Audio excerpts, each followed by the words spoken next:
What if I told you that the happiest man in the world owned almost nothing, while the unhappiest man owned everything? Imagine waking up every morning in a luxurious mansion, driving the most expensive car, wearing designer clothes, and having millions of dollars in your bank account, yet every single night, you cry yourself to sleep, because happiness cannot be bought. This is the story of a man who spent 40 years chasing money, only to discover the greatest secret of happiness from someone who had almost nothing. New York City, a place that never slept, was home to towering skyscrapers that touched the clouds, while thousands of people rushed through the streets every morning. Among them was Daniel Carter, a man who, at just 42 years old, had achieved what most people only dreamed of. He owned a successful technology company worth hundreds of millions of dollars. His mansion overlooked Central Park, and he traveled in private jets. Luxury watches filled an entire room in his house. People admired him, and business magazines called him a genius. Young entrepreneurs wanted to become him. But none of them knew the truth. Every morning, Daniel stood alone in front of the giant glass window inside his bedroom, looking over the city, not with pride, but with emptiness. His eyes had lost their spark years ago, and his smile had become something he only wore in front of cameras. The moment interviews ended, the smile disappeared. One rainy evening, Daniel returned home after signing the biggest business deal of his career. His employees celebrated, news channels called it historic, and everyone congratulated him. Yet, when he entered his mansion, silence greeted him. No wife, no children, no parents, no friends waiting for him, only an empty house. He placed his expensive watch on the table, and then removed his jacket, walked toward the kitchen, and opened the refrigerator. It was full of food, but he wasn't hungry. He sat alone, staring at the wall. After several minutes, he whispered, "Why am I still unhappy?" The next morning, Daniel visited his doctor, and said, "I can't sleep." He admitted, "I'm always anxious, and I feel tired all the time." The doctor looked through his medical reports, and then said, "Your body isn't the problem, Daniel, your mind is. You've built a successful business, but you've forgotten to build a life." Daniel forced a smile, and asked, "So what's the prescription?" The doctor leaned forward, and said, "For 1 week, no meetings, no phone, no emails. Go somewhere quiet, somewhere money means nothing." Daniel laughed, and said, "I don't even know where a place like that exists." The doctor smiled, and replied, "Maybe that's exactly why you need to find it." 2 days later, Daniel found himself driving through the peaceful countryside of northern England. No skyscrapers, no traffic, no flashing advertisements, only green hills, old stone cottages, and endless forests. It felt like another world. After several hours, heavy rain began to fall, and his GPS suddenly lost signal. The narrow road disappeared into thick woods. Daniel sighed, and said, "Perfect." Just then, his luxury SUV hit a sharp rock. The tire burst instantly. He stepped outside, and cold rain soaked his clothes within seconds. He looked around, and saw no houses, no people, no phone signal, only silence. For the first time in years, money couldn't help him. His expensive phone was useless, his credit cards were useless, and even his luxury car had become useless. He laughed bitterly, and said, so this is what helpless feels like. As evening approached, Daniel noticed a faint trail leading deeper into the forest, and with no other choice, he grabbed a flashlight and started walking. The rain became heavier, and the wind howled through the trees.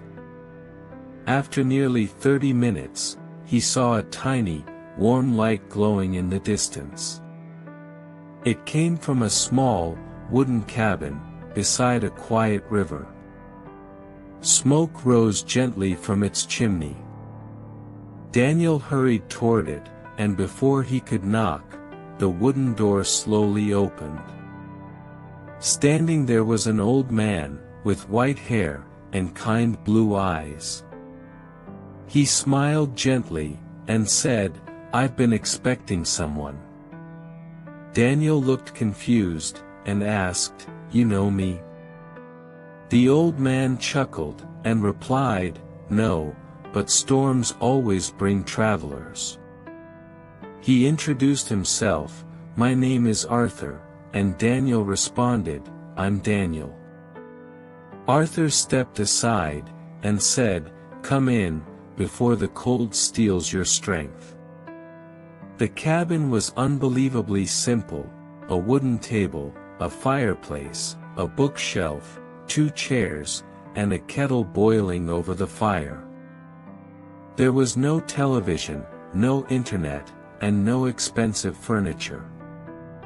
Yet, something about the place felt peaceful, peaceful in a way Daniel had never experienced. Arthur poured 2 cups of hot tea, and Daniel took the first sip. It was, truly, the best tea he had ever tasted. Arthur smiled, and said softly, "Funny, isn't it? The richest tea is often served in the poorest homes."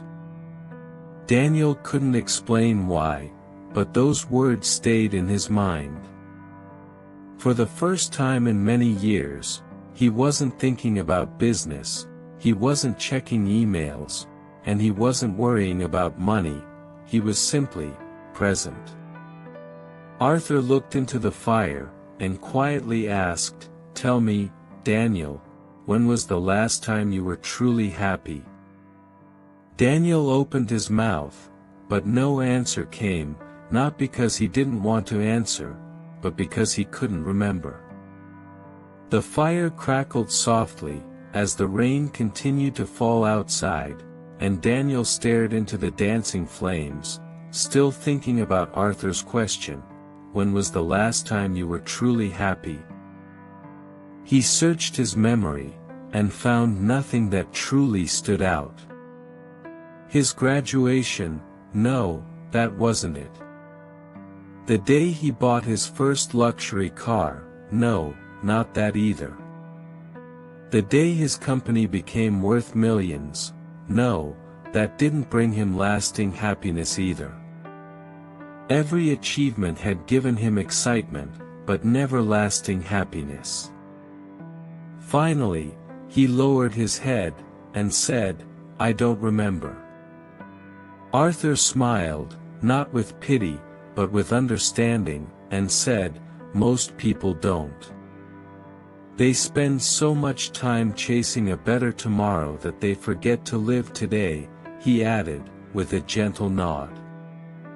The next morning, Daniel woke to the sound of birds singing, not alarm clocks, not phone notifications, just nature. He stepped outside, and morning sunlight reflected beautifully, truly, on the calm river. Arthur was already sitting beside the water, with a simple fishing rod, and said, "Good morning." Daniel smiled, and replied, "I haven't slept this peacefully in years." Arthur laughed softly, and said, "That's because your mind finally got a vacation." Daniel sat beside him, and neither of them spoke for several minutes. The silence wasn't awkward, it was comforting. Finally, Daniel asked, "Arthur, how can someone with so little look happier than someone who has everything?" Arthur gently placed the fishing rod aside, and said, "Walk with me." They followed a narrow path through the forest, and after a few minutes, Arthur stopped beside a huge apple tree. Its branches were heavy with bright red apples. Arthur picked one, then another, and soon his hands were full.